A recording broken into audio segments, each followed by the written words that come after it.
Hey, shalom, my homie. I want to reply to your comment. The spirit of the law is recognizing that Christ is your rest. No, it's more than just that, but I would agree.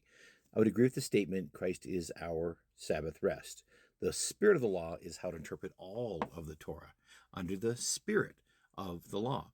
So in the Beatitudes and several other places, Jesus, Yeshua, he said, "You've heard it said, thou shalt not commit murder. But I tell you, if you hate your brother in your heart, you already committed murder."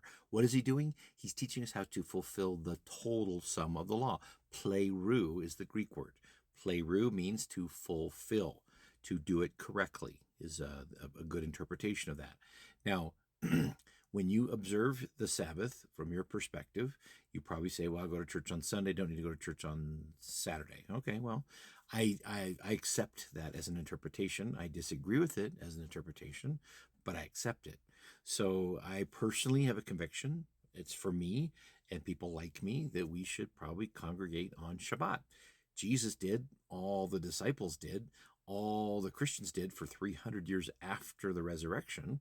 So the only time it was changed, now people will refer to Book of Acts and two incidences where Paul says he's going to collect money on the first day of the week. The reason why he says that is because Jews never dealt with money, and still don't today if they're observant Jews, on the Sabbath. So they have to deal with money on the day after the Sabbath, which could also be sunset on Saturday evening, because that begins the new day. So just something to ponder and think about. If you remember, the first rule of biblical interpretation is what did it mean in context? And the second rule is what did it mean in context to the original reader? The original reader were Jews in Jerusalem, in Israel, who followed the Torah their whole lives and continue to do so. All the disciples followed the Torah. All the Apostle Paul followed the Torah their whole lives. So when you see these things, you have to kind of put them in context, in historical context, and then in the full source of biblical context. So we're not to stone people for breaking the Torah anymore.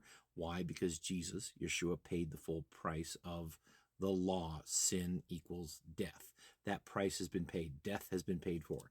When we become born again, spirit-filled believers in Jesus, Yeshua, then we identify with him and then we become a living sacrifice. We're living stones built and set in the walls of the house of the Lord. So, so if you believe that the Sabbath law no longer applies, I beg to differ. I think God said it was going to last forever.